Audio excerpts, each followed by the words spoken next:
If you've been reading the headlines recently saying imported cars to get cheaper by 40%, I need you to pause. I've spent the last few days analyzing the full text of the India-EU agreement and the US interim deal terms, and there's a massive difference between headlines and the timeline. Yes, the 110% tax wall might get reduced, but the 40% duty rate, it's not happening overnight, and it's not for every car. Before we look at the math, we have to define two terms, or none of this would make sense. CBU is completely built unit. This is a car built entirely in Germany or the US and is shipped as the finished product. Think of a Porsche 911 driving off the ship. Now, the second category is CKD. That's completely knocked down. This is a car that is sent in parts, an engine in a crate, a chassis in a box, and assembled here in Pune or Chennai. Think of your standard BMW 3 Series or Audi A4. Why does this matter? Because the new trade deal treats them like two completely different products. Let's look at the India-EU Free Trade Agreement first. The headline is the quota, but the devil is in the split. The deal allows 250,000 CBU cars, fully built imports. Mind my words, fully built imports, again as we discussed, or the CBU cars, to come in at reduced rates annually. But for CKD cars, which we generally get the most out in India, these are the cars that is sold maximum in terms of numbers. The quota is actually very smaller, around 75,000 cars. Now about the 40% drop. It's not going to happen on day one. The agreement outlines a phased reduction. We start with a drop to around 30 to 35% for specific categories, and the target is to eventually get down to 10%. But that is a 5 to 10 years roadmap, and you're not going to walk into a showroom tomorrow and get a half-price BMW. Also, there is a gatekeeper clause.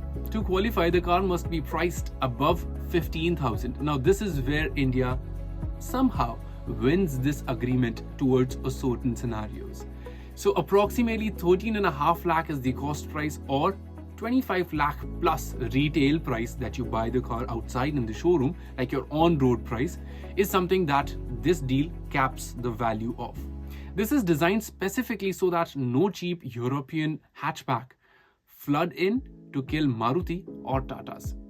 And critically, just like we suspected, the second best wild card that we've used here is that the electric vehicles are completely excluded from these immediate tariff slashes to protect our local EV industry. The American deal is even more specific. It's not a blanket opening, it's a sniper shot. The interim pact focuses on a large engine machines. We're talking about petrol engines above 3 liter and diesel engines above 2.5 liter. This is why you're seeing Harley Davidson in the news. The deal eliminates duties on motorcycles above 800cc.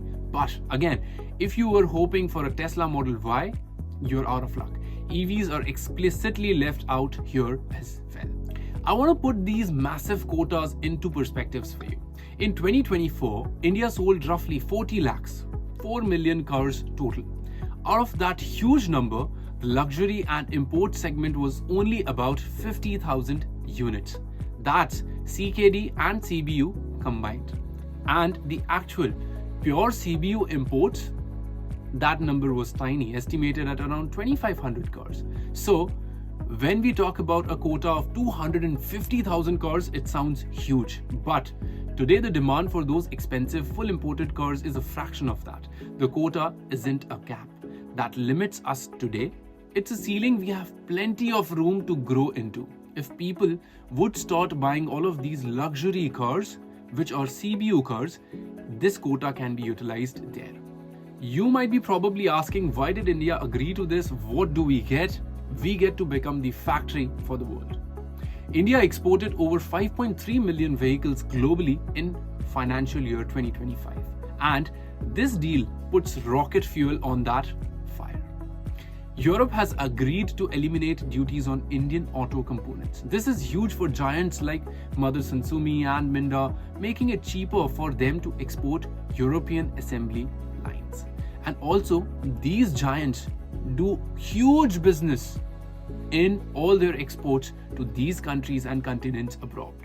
Plus, during my research, I found out a figure on one of the websites which stated that 625,000 cars is the figure that we can export to the EU.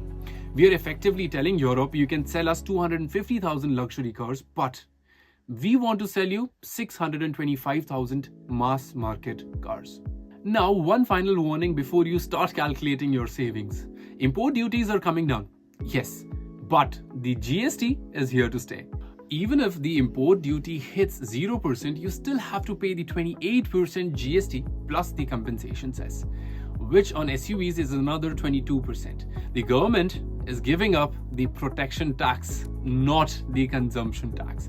In my previous video, I've had explained the on-road price calculations of how these dealerships do generally operate, and you should refer to that if you want to understand more details calculation on it. So here's the summary. Don't expect the 40% price reduction tomorrow.